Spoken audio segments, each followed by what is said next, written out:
Paano nga ba magkaroon ng Maya account for students or for minors?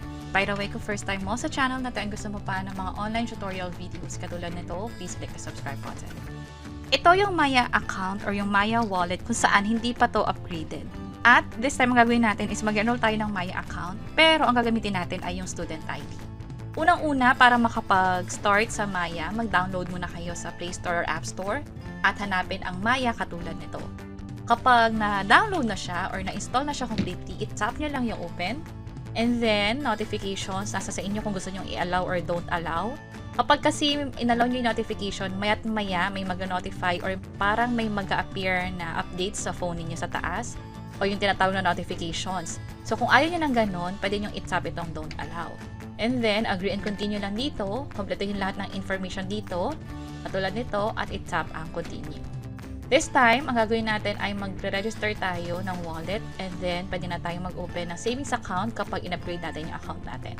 Itong allow data used to improve offers, pwede nyong i-uncheck yan kung ayaw nyo makareceive ng offers via email or via text from Maya. So, tap natin itong continue. And then, pwede natin i-allow while using the app or pwede rin namang don't allow. Sa akin, while using the app na lang. And then, hintayin ang code na ma-receive sa phone katulad nito.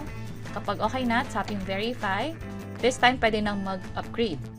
Kung sakaling hindi nyo siya gagawin kaagad, pwede naman do it later at ganito yung makikita ninyo. Yung wallet, yung savings, wala pa tayong savings account, pero mag-check nyo na rin yung ibang tabs katulad ng credit, loans, at cards. Pero hindi pa yan pwedeng magamit katulad dito sa cards.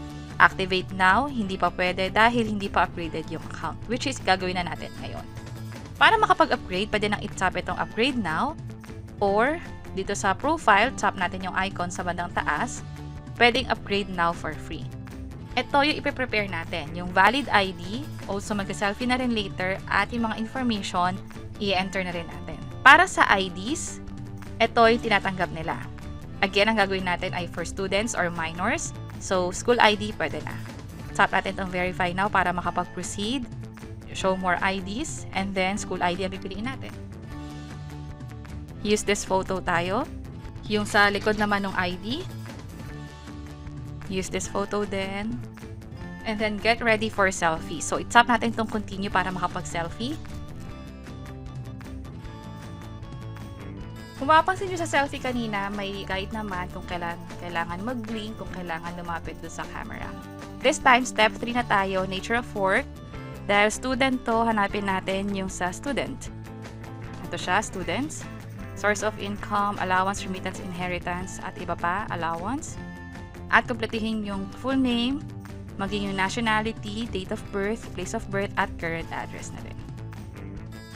Para sa school ID nga pala, ilalagay dito yung ID number na makikita dun sa ginamit nyo ang ID. Most likely ito yung student ID number. Kapag okay na lahat, i-tap itong continue. This time, since 18 years old and below, may mga additional requirements na hihingin dito. Katulad ng birth certificate, ID ng parent, at consent form. Para sa consent form, pwedeng i-download ito. At ganito yung consent form niya. So, kailangan fill upan to ng parent at i-upload doon sa Maya app mismo.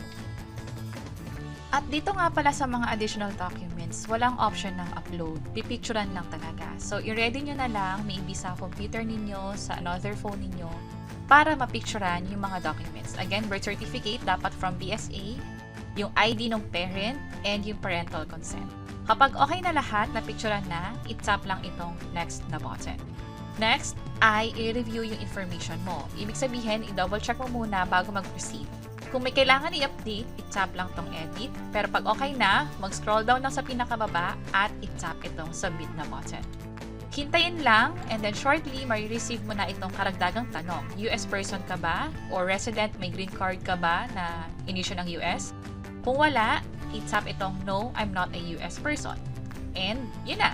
Magiging under review na yung account mo. Hihintayin mo na lang kung approved ba or rejected yung pag-upgrade ng account mo. Possible may mga hingin pa additional documents, pero kung maging successful naman, pwede mo nang magamit yung Maya account mo just like the usual. At after mga 3 minutes, within the same day, nakakuha na ako ng confirmation. Successful, na-complete na natin yung pag-upgrade ng Maya account. So, ito na yung Maya account. Pag tinap ko yung profile ko, pwede na ako mag-create ng username. At upgraded na rin yung account natin. This time, ang gagawin natin ay i-verify yung email address na rin para ma-activate na rin yung credit or yung funds dito. So, ang gawin natin, tap natin yan and then resend email verification. Got it? At ito yung itsura ng magiging email from Maya. Verify email address tayo. So, ganito yung makikita natin just in case na matagal na palang nakapag-send ng email sa'yo yung Maya pero late ka na nag-verify. So, ang gagawin mo lang katulad ng ginawa natin kanina, resend na lang yung email. So, verify natin yung email address at ganito na yung makikita natin. So, again, kung hindi nyo agad na-verify yung email address, pwede naman kayo mag-resend na lang ng link at from there, pwede nyo nang i-click yung link mismo sa email na pinadala sa inyo. Ingat lang sa pag-click ng mga link, make sure na legit or galing talaga sa Maya. Pag in-update ko to, verified na yung email address. And now, lastly, yung sa savings account. Dati, hiwala yung pag-set up nung sa Maya savings account. Pero this time, pag pumunta ako sa savings tab, automatically meron na akong savings account. Pag tinap ko yan, meron na akong account number dito at andito na rin yung account details. Pwede ako mag-request ng bank certificate, bank statement, andito rin yung transfer limit, yung daily and monthly. And pwede ko na ma-take advantage yung interest na in-offer nila. Kung saan pwede umabot up to 14% at mas lalago nga yung pera natin kapag na-take advantage natin yung mas malaking tubo o interest na in-offer nila. And that's it. So, mabilis lang mag-upgrade ng account. Mabilis lang din magkaroon ng savings account dito sa Maya. Again, this is for student account kung saan nag-require pa ng birth certificate, ng consent at ng guardian or parents ID.